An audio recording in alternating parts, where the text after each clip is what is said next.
하나님께서 오늘 우리에게 주신 말씀의 제목은 끝까지 최선을 다하는 사람이라는 제목으로 함께 말씀을 나누겠습니다. 먼저 첫 번째 본문 민수기 31장 1절로 8절 말씀 함께 봉독하겠습니다. 시작. 여호와께서 모세에게 말씀하여 이르시되 이스라엘 자손의 원수를 미디안에게 갚으라. 그 후에 네가 네 조상에게로 돌아가리라. 모세가 백성에게 말하여 이르되 너와 함께 있는 사람들 가운데에서 전쟁에 나갈 사람들을 무장시키고 미디안을 치러 보내어 여호와의 원수를 갚되 이스라엘 모든 지파에게 각 지파에서 1000명씩을 전쟁에 보낼지니라 하며 각 지파에서 1000명씩 이스라엘 100만 명 중에서 12,000명을 택하여 무장을 시킨지라. 모세가 각 지파에 1000명씩 사람을 보내되 제사장 엘르아살의 아들 비느하스에게 성소의 기구와 신호 나팔을 들려서 그들과 함께 전쟁에 보내매 그들이 여호와께서 모세에게 명령하신 대로 미디안을 쳐서 남자를 다 죽였고 그 죽인 자 외에 미디안의 5 왕을 죽였으니 미디안의 왕들은 에위와 레겜과 수루와 후루와 레바이며 또 부올의 아들 발람을 칼로 죽였더라. 아멘. 두 번째 본문 여호수아 6장 10절에서 13절 말씀 봉독하겠습니다. 시작. 여호수아가 백성에게 명령하여 이르되 너희는 외치지 말며 너희 음성을 들리게 하지 말며 너희 입에서 아무 말도 내지 말라. 그리하다가 내가 너희에게 명령하여 외치라 하는 날에 외칠지니라 하고 여호와의 궤가 그 성을 한 번 돌게 하고 그들이 진영으로 돌아와서 진영에서 자니라. 또 여호수아가 아침에 일찍이 일어나니 제사장들이 여호와의 궤를 메고 제사장 7은 양각 나팔을 잡고 여호와의 궤 앞에서 계속 행진하며 나팔을 불고 무장한 자들은 그 앞에 행진하며 후군은 여호와의 궤 뒤를 따르고 제사장들은 나팔을 불며 행진하니라. 아멘. 몸을 돌려서 저를 좀 보시고요. 이렇게 서로 마주보고 계시는 의자에 앉아 계신 분들은 몸을 돌려서 저와 함께 얼굴 눈을 좀 마주치면서 함께 예배드렸으면 좋겠습니다. 세계 전쟁사의 우리가 기록을 보면 단 한 명의 사상자도 내지 않고 전쟁을 이긴 경우는 거의 없습니다. 거의 없다라는 표현보다는 그것은 절대로 불가능한 일이다 라고 말하는 것이 훨씬 더 맞는 표현입니다. 그런 가운데서도 가장 적은 사상자를 내고도 이긴 전쟁의 한 예가 페르시아와 그리스의 전쟁이 시작되고 나서 제2차 전쟁이 벌어졌을 때 마라톤 평야에서 벌어진 마라톤 전투에서 약 15분간의 가장 짧은 전쟁이 벌어집니다. 이 15분의 전쟁 속에서 페르시아군의 전사자가 6,400명, 그리고 그리스 아테네 군의 전사자는 192명. 그렇게 해서 그리스 아테네 연합군이 이 전쟁을 이기게 됩니다. 이처럼 어떤 크고 작은 전쟁이건 간에 반드시 전쟁의 사상자 그리고 부상자가 나오는 것은 당연한 결과입니다. 지금 러시아와 우크라이나의 전쟁이 약 1년 정도 벌써 계속되어지고 있고 아마 지금까지 지나오면서 양국의 부상자와 사망 전사자는 그 수는 아마 엄청날 것입니다. 그런데 이런 세계 전쟁사에서도 찾아볼 수 없는 아주 특별한 전쟁사가 있는데 그 중에 하나가 바로 오늘 본문의 배경이 되는 미디안과의 전쟁입니다. 이스라엘은 이 전쟁에서 단 한 명의 전사자도 없이 12,000명의 군대가 모두 살아서 돌아온 징기록을 남기게 됩니다. 제가 앞에서 세계 전쟁사에서 한 건도 없었다는 얘기는 어쩌면 그 말은 잘못된 말이죠. 성경의 전쟁사가 역사의 세계사의 전쟁과 하나의 부분이기 때문에 그렇게 보면 세계 전쟁사 가운데 단 한 명의 사상자도 내지 않고 승리로 이끄는 전투는 있다라고 말할 수 있는 겁니다. 이 외에도 전쟁에 참가한 군인들이 단 한 명의 사상자도 내지 않고 전쟁을 이기고 모두 전쟁에서 살아온 예가 성경에 모두 3번 정도 기록됩니다. 그 중에 첫 번째가 이스라엘 군대 12,000명이 미디안과의 전쟁에서 승리한 오늘 본문의 기록입니다. 그리고 두 번째는 요단강을 건너서 가나안 정복 전쟁을 시작할 때 가장 첫 번째 여리고성 공성전에서 단 한 명의 사상자도 내지 않고 생존하고 승리하게 됩니다.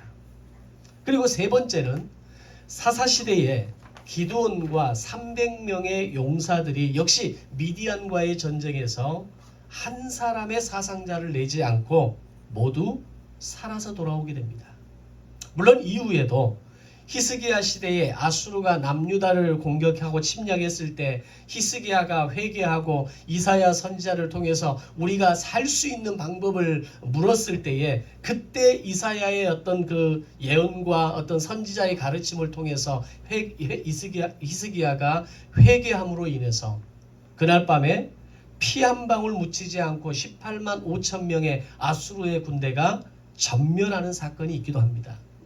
그런데 이 사건은 앞에서 말씀드린 그 세 개의 전쟁사와는 조금 다른 관점이기에 포함시키지는 않겠습니다.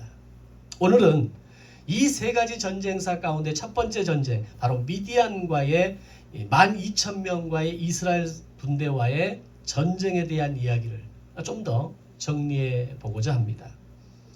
이스라엘 백성들이 출애굽 이후에 가나안에 들어가기 전까지 모세가 지도자로 있을 때 모두 역시 3번의 전쟁을 치르게 됩니다. 그 중에 첫 번째 전쟁이 르비딘 광야에서 아말렉과의 전쟁이었습니다. 이 전쟁에서 여호수아를 통해 앞서 나가 싸우게 하고 모세는 자신이 높은 산에 올라가서 기도하는 과정을 통해서 그의 손이 올려져 있을 때 전쟁에 승리하고 손이 내려가면 전쟁에 패배하는 과정을 보면서 결국 모세의 손이 들려 있을 때에 이 아말렉과의 전쟁을 이기는 결과를 경험하게 되죠.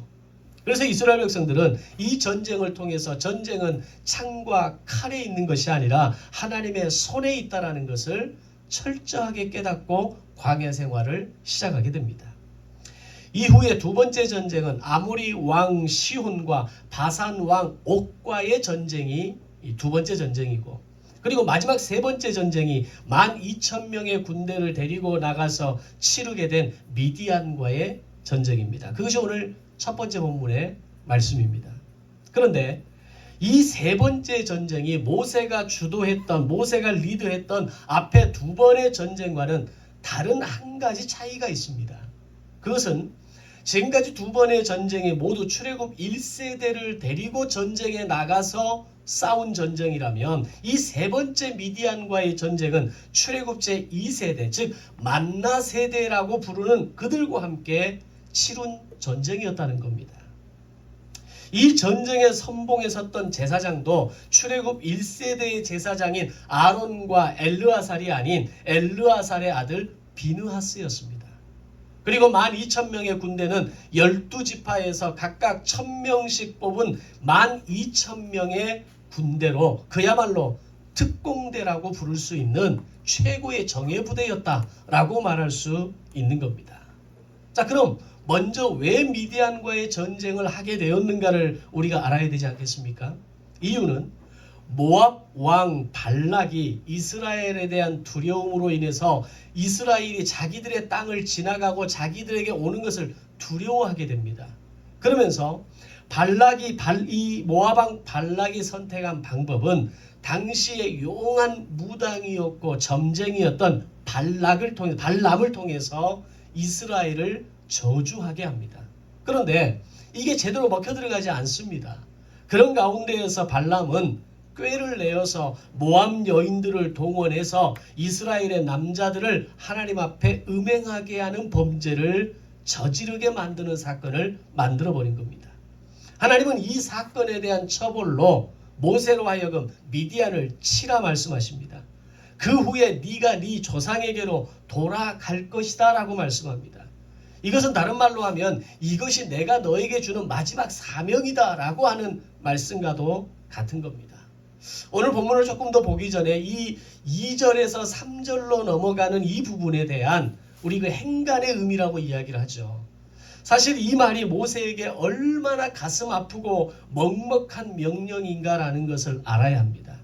모세는 지난 40년 동안 광야의 리더로 살아오면서 그 모든 어려움을 다 지나면서도 끝까지 가슴에 품었던 꿈이 뭐였을까요? 그것은 지금 이 출애굽, 애굽에서 나와서 출애굽했던 그 1세대들과 함께 가나안 땅에 들어가는 것이 그의 유일한 꿈 아니었을까요? 그런데 광야 40년을 지나면서 출애굽 1세대가 다 죽어나가는 겁니다. 단 두 사람 여호수아와 갈렙을 제외하고는 모두가 죽어나갔을 때에 모세의 마음속에 아마 또 다른 소망이 있었을 거예요. 비록 출애굽 1세대는 내가 데리고 들어가지는 못할지라도 그들의 자녀 세대들만이라도 내가 그들을 데리고 들어갈 수 있다면 얼마나 좋을까. 그런데 하나님께서는 정작 출애굽 1세대가 다 죽어가는 그 상황 가운데 불평과 원망으로 광야에서 죽어가는 그 시점 가운데 어느 날 하나의 사건을 경험하게 되죠. 민수기 20장에서 백성이 또다시 목마르다라고 그들이 가장 잘하는 불평과 원망을 쏟아내기 시작합니다. 그때 모세의 인내와 온유가 정말 탁월한 사람이었는데 그 순간만큼은 무너지고 맙니다. 그러면서 어떻게 하죠? 이스라엘 백성들의 그 불평과 원망 앞에서 그 불평 원망에 대한 그 분노의 감정을 바위를 내려치는 것, 다시 말하면 2번 내려치는 것을 통해서 자신의 감정을 다 표현하고 말아버리는 겁니다. 그런데 그 사건으로 인해서 하나님의 거룩을 가리웠다라는 이유로 그 단 한 번의 실수로 인해서 가나안 땅에 들어갈 수 없다는 명령을 들은 겁니다. 다시 말하면 그 후에 너는 내 조상에게 돌아가게 될 것이라는 말은 이 전쟁에서 네가 승리하게 될지라도 이 마지막 전쟁을 승리로 이끄는 공훈을 세운다 할지라도 너는 가나안 땅에 들어갈 수 없다라는 민수기 20장의 말씀을 재차 확인하는 말씀이라는 겁니다. 우리가 이걸 전문용어로 확인사살이라고 이야기하죠. 굳이 이렇게까지 말할 필요 있습니까? 야, 네가 이번 전쟁에 나가서 최선을 다해 싸워봐라. 뭐 이 정도 해서 끝내도 되고, 조금 우리가 가지고 있는 보상 심리로 인해서 네가 이번 전쟁에서 이겨낸다면 내가 너에게 했던 그 명령을 철회할 수도 있다. 뭐 이렇게 좀 스토리가 되면 모세의 마음속에는 좀 희망이 생기는 거잖아요. 그런데 하나님은 단호합니다. 민수기 20장에서 너는 가나안 땅에 들어가지 못할 것이다 라고 말씀하셨던 그 말씀을 지금 막 미디안과의 전쟁을 치르기 위해서 12,000명을 착출하고 그들과 함께 특공대를 만들어서 정예부대를 통해서 미디안을 치른 전쟁을 치르는 그 과정에서 너는 그 후에 네 조상에게로 돌아가게 될 것이다. 기가 막힌 거죠. 그런데 2절에서 3절로 넘어가는 그 사이에 모세의 머뭇거림이 기록되지 않습니다. 감정의 머뭇거림, 그 마음속의 서운함, 하나님에 대한 그 서운함과 자신의 그 실수에 대한 분노, 그런 어떤 마음들이 전혀 기록되지 않는다라는 겁니다. 그리고 모세는 하나님의 그 명령에 따라서 오늘 미디안과의 전쟁을 치르는 이 역사적인 전쟁을 감당하게 되더라는 겁니다. 자, 그러면 오늘 이러한 상황을 좀 보면서 우리는 이런 질문이 좀 나올 수 있어야 합니다. 왜 하나님께서 만나 세대를 데리고 모세를 통해서 미디안과의 전쟁을 치르게 하셨는가라고 하는 겁니다. 이미 2번의 전쟁을 출애굽 1세대와 함께 치루었고 3번의 전쟁을 앞에 서는 제사장도 엘르아살에서 비느하스로 넘어갔다면 이 전쟁의 선봉장은 그 다음 지도자로 세워지는 게 당연한 것 아닙니까? 그 지도자로 세워질 만한 사람이 없는 게 아니잖아요. 예를 들면 여호수아 같은 사람, 갈렙 같은 사람, 탁월한 전장의 장수들이 이미 있는 겁니다. 그런데 하나님은 모세가 정말 아파하는 그 부분, 모세의 마음 가운데 정말 마지막에 하나님께서 그 뜻을 돌이켜 주시기를 바라는 그 마음을 가지고 있는 그것마저도 다시 확인사살하시면서 너에게 이 명령을 내린다라고 말씀하고 있는 겁니다. 이유는 2가지입니다. 첫 번째는 전쟁의 모델을 만나 세대에게 보여주기 위함이었습니다. 본문 6절에 보면 미디안과의 전쟁을 위한 그들의 준비에 대해서 말씀하시면서 성소의 기구와 신호 나팔을 비느하스에게 들려서 전쟁에 나가게 했다라는 겁니다. 12,000명의 군대가 칼을 들고 나갔다라는 것보다 더 중요한 전제가 뭐냐면 성소의 기구와 신호 나팔을 비느하스와 제사장들이 들고 전쟁에 나갔다는 것이 가장 중요한 전제입니다. 이것이 의미하는 것은 12,000명의 군대는 각 12지파에서 뽑은 1,000명씩 뽑은 최고의 정예부대일지라도 이 전쟁의 승패는 칼과 군사의 전력에 있는 것이 아니라 그들과 함께하는 제사장 비느하스의 손에 들려있는 성소의 기구, 그들이 들고 있는 신호의 나팔을 통해서 함께 하시는 하나님의 손에 있다는 것을 보여주기 위함이라는 겁니다. 만나 세대가 출애굽 1세대의 죽음과 광야의 과정을 지켜보면서 모세를 통해서 철저하게 훈련받았습니다. 철저하게 제사장 나라의 거룩한 백성으로서 훈련받았지만 그들이 전쟁에서 나가본 적은 한 번도 없습니다. 그것이 그 전쟁을 보는 것으로 배워지는 것이 아니라는 겁니다. 그 전쟁의 기록을 본 것으로 알아지는 것이 아니기 때문에 오늘 하나님께서는 모세를 통해서 만나 세대 12,000명의 이 세 번째 전쟁을 직접 나가서 이끌게 하시고 치르게 하시면서 전쟁은 하나님의 손에 달려있다는 것을 보여주고자 하셨던 겁니다. 이것이 어떤 익숙한 그림으로 좀 다가오지 않습니까? 여호수아가 군대를 데리고 나아가서 아말렉과 싸울 때 모세가 높은 산에 올라가 두 손을 들고 바로 기도하는 장면입니다. 지금까지 출애굽 1세대는 모세와 함께 광야 생활을 해오고 전쟁을 치르면서 이것이 무엇을 의미하는지 분명하게 알았겠지만 출애굽 2세대는 이것이 무엇을 의미하는지 직접 전쟁에 나가서 경험해 본 적이 없었기 때문입니다. 그래서 하나님께서는 모세를 통해서 아말렉과의 전쟁에서 여호수아가 용맹함과 칼로 나가서 싸우지만 전쟁의 승패는 기도하는 모세의 손에 달려 있다는 것을 깨닫게 하셨듯이 만나 세대가 주도하는 이 첫 번째 전쟁에서 이 진리를 명확하게 알도록 하기 위함이었다는 겁니다. 이후에 이 전쟁의 원리는 요단 서편의 여리고성 공성전을 치룰 때에도 적용됩니다. 그들이 앞에 들었던 것은 성소의 기구와 신호 나팔을 든 제사장과 레위인들이 앞장서서 여리고성을 매일 한 바퀴씩 돌았고 마지막 날에는 7바퀴를 돌고 이후에 크게 신호 나팔을 불면서 함성을 질렀을 때에 여리고성은 무너지고 단 한 명의 사상자도 내지 않고 여리고성을 정복할 수 있었다는 겁니다. 그리고 오늘 만나 세대가 치루었던 이 미디안과의 전쟁은 이후에 이어지는 여호수아와 만나 세대가 함께 가나안 정복 전쟁을 5년 동안 치르는 가운데 30번의 가나안 정복 전쟁을 위한 예행 연습이었다는 겁니다. 다시 말하면 앞으로 여호수아와 함께 만나 세대가 가나안 정복 전쟁을 벌여야 되는데 이 전쟁에 대한 모델을 모세를 통해서 보여주고자 하셨던 겁니다. 그것이 오늘 두 번째 본문의 말씀입니다. 이것은 여기서 끝나지 않습니다. 미디안과의 전쟁에서 사용된 전략과 전술은 이후 사사시대 때 기드온과 300명의 용사들이 미디안의 군대를 대적할 때에도 그들의 손에 들려진 가장 강력한 무기는 항아리와 횃불과 나팔이었다는 겁니다. 전쟁의 상식 속에서 어떻게 항아리와 횃불과 나팔이 무기가 될 수 있습니까? 어떤 불을 이용해서 하는 것에 있어서는 불이 필요할지 모르지만 항아리와 횃불은 항아리와 나팔이라고 하는 이것은 전쟁의 도구가 될 수 없는 겁니다.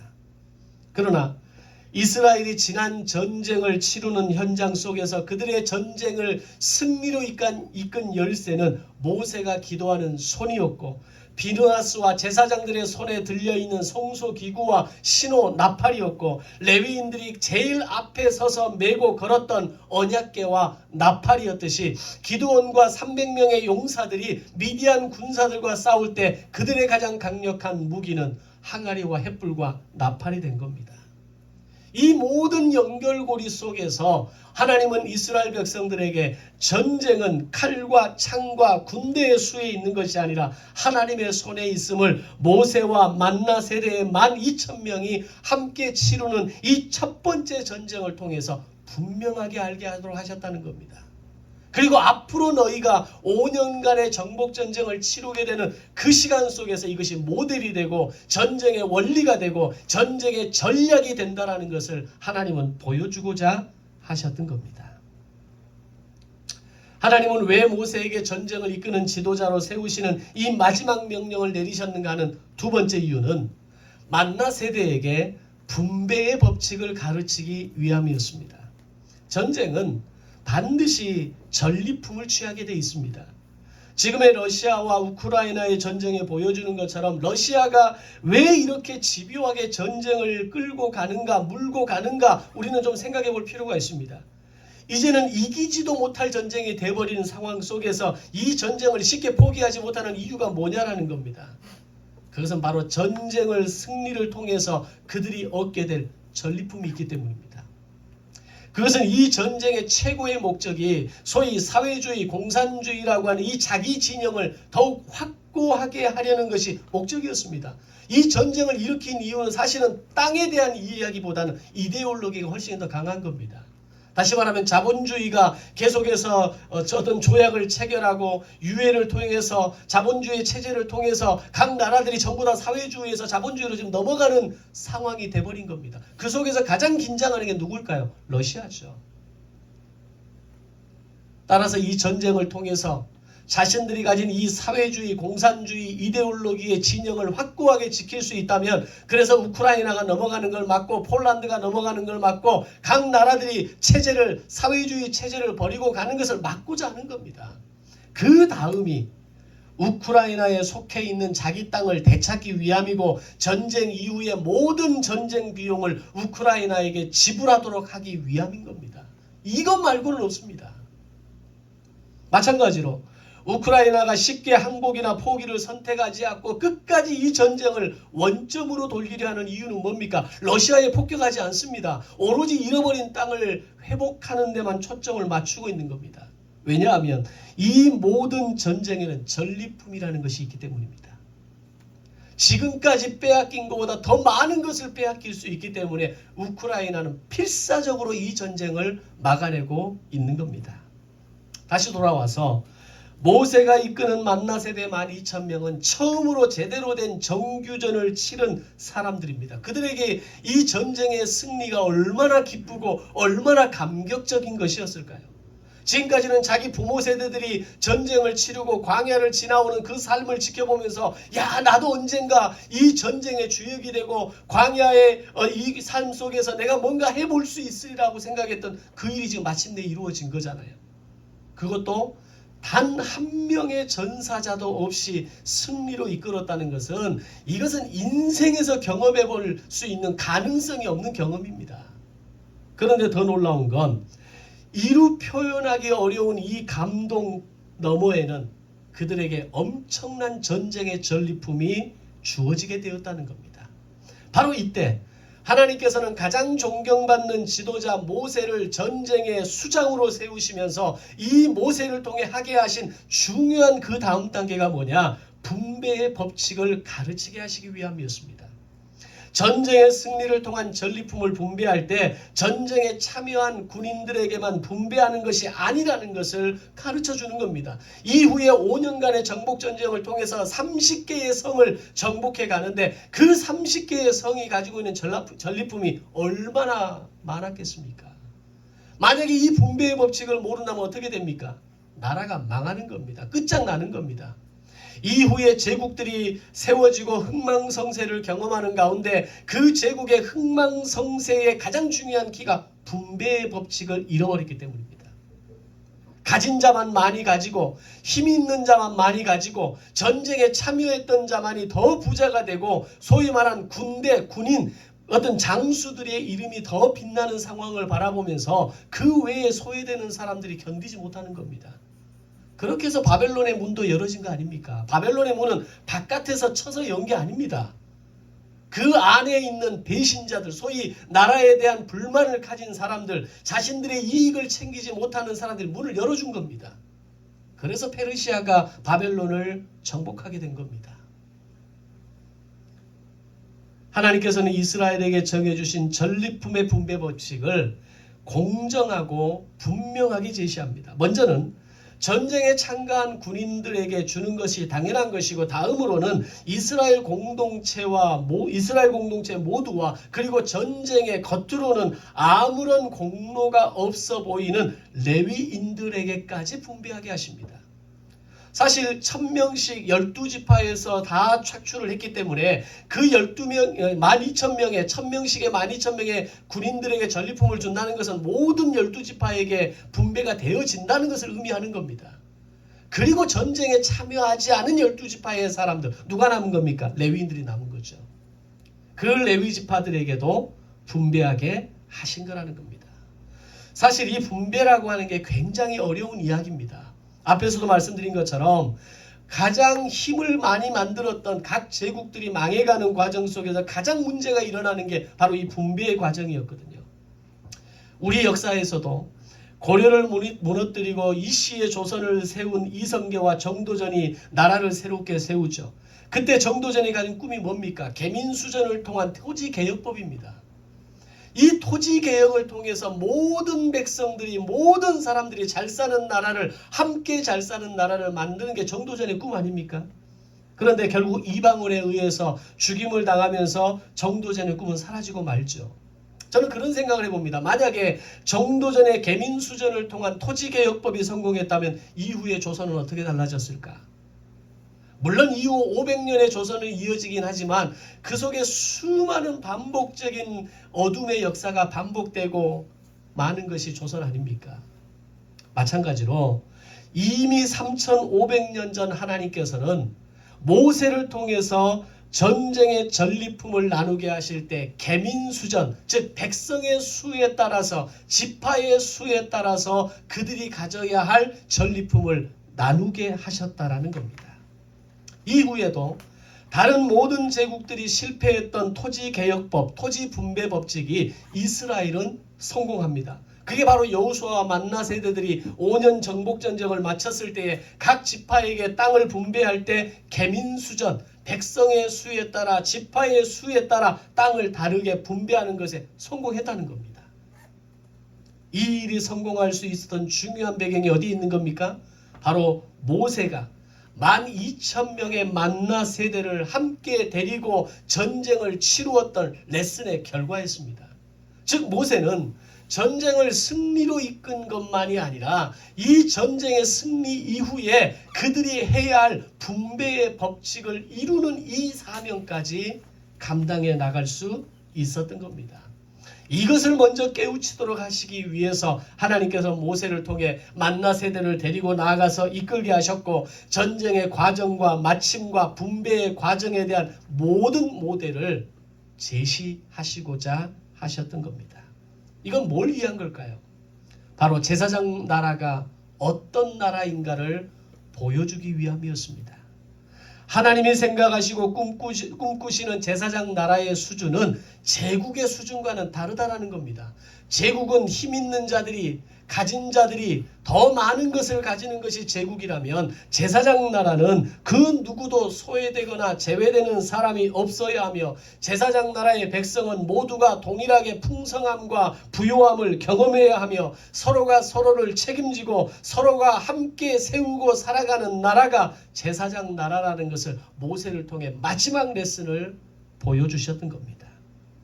이 분배의 과정을 조금 더 들어가 보면 하나님께서는 모세를 통해 전쟁에 참가한 군인들과 이스라엘 백성들에게 각각 절반씩 정확하게 나누어 주게 하십니다. 그리고 전쟁에 참가한 군인들은 자신들이 얻은 전리품의 소득의 500분의 1을 대제사장 엘르아살에게 줌으로 인해서 엘르아살이 자신과 함께하는 제사장의 사역을 감당하는 사람과 분배하게 합니다. 또한 일반 백성들은 자신들이 분배받은 전리품의 소득의 50분의 1을 레위인들에게 주게 하고, 그 받은 레위인들이 레위지파 모든 사람들에게 이 전리품들이 나누어지도록 하게 했다는 겁니다. 또한 천부장과 백부장 등 군대의 지휘관들은 자신과 부하들의 생명을 지켜주시고 우리를 승리하게 하신 것에 대해서 감사하며 하나님께 헌물을 드리게 하는데, 이때 군대의 지휘관들이 하나님께 바친 헌물의 금의 합계가 16,750세켈입니다. 단위가 좀 우리가 익숙하지 않죠. 이걸 오늘 우리의 무게 단위로 환산하면 약 191kg의 금입니다. 191kg의 금은 1kg의 금이 오늘 아침 시세로 금 시세로 7,600만 원입니다. 7,600만 원 곱하기 191kg 하면 146억 정도의 가치를 당시에 132명의 지휘관들이 하나님 앞에 감사 예물로 올려드리는 예물의 내용이었다라는 겁니다. 자신들이 받은 전리품들을 인마이 포켓하지 않고 힘을 다하여 하나님께 승리의 감사의 예물로 올려드렸다는 겁니다. 이것이 바로 예물을 드리는 자세입니다. 내가 하나님께 예물을 어떤 자세로 드리고 있는가를 점검해야 합니다. 이것은 지금 여러분에게 지금보다 더 많은 헌금을 하셔야 합니다. 그래야 하나님이 기뻐하시고 복을 주십니다. 이런 이야기를 지금 하는 게 아닙니다. 어떤 분에게는 지금도 힘에 지나도록 최선을 다하여 드리는 분도 계십니다. 어떤 분에게는 여전히 너무 계산적으로 하고 있고 자신에게는 한없이 풍족하지만 하나님께는 인색한 재물의 모습으로 예물로 드리는 사람도 분명히 있습니다.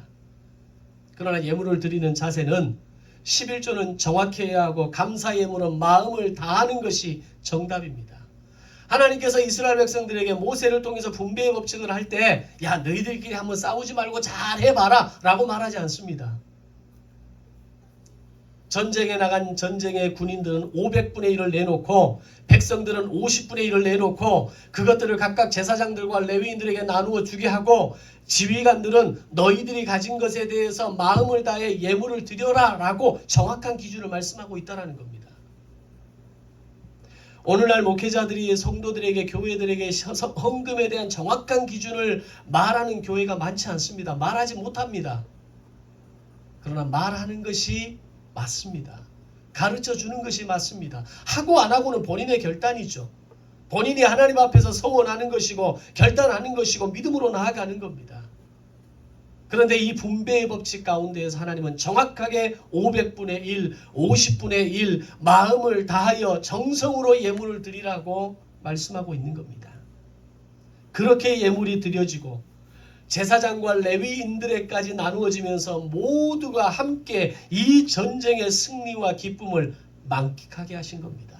자, 만약에 500분의 1, 50분의 1이라고 하는 이 기준이 없었다면 어떻게 됐을까요? 전쟁이 끝난 다음에 니나 잘해라.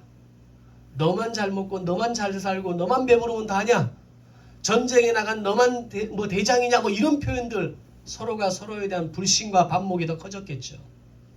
그러나 전쟁에 나간 사람도 전쟁에 나가지 못한 사람도 제사장과 레위인 같은 사람들에게도 모두가 전쟁의 기쁨과 승리의 기쁨과 하나님의 은혜에 대한 이 기쁨을 만끽하게 하는 것이 제사장 나라의 원칙이라는 겁니다. 하나님께서는 이렇게 전쟁의 시작을 위한 전술과 전략만이 아니라 전리품을 분배하는 일까지도 세심하게 가르쳐 주시기 위해서 가장 존경받는 지도자 모세를 세우신 겁니다. 네가 마지막으로 저들에게 가르쳐야 될 것은 이것이다라고 모세에게 사명을 주신 겁니다. 그리고 좀 매몰차게 이 일 후에는 너는 너와 네 조상에게로 돌아가게 될 것이다. 이 모든 과정을 보면서 하나님으로부터 사명을 받은 그날부터 자신의 생명을 다하는 그날까지 모세가 얼마나 최선을 다하는 삶을 살았는가를 다시 한번 보게 됩니다. 하나님 나를 가나안 땅에 못 들어가게 하신다고요? 지금까지 내가 그렇게 죽을 고생하면서 내가 그렇게 백성들의 원망과 불평을 다 받아내면서 내가 여기까지 왔는데 나로 가나안 땅에 못 들어가게 하신다고요? 너무하신 거 아닙니까? 너무 매정하신 거 아닙니까? 그리고 나에게 지금 이런 명령을 내리시는 게 맞습니까? 이게 우리 인간의 마음 아닙니까?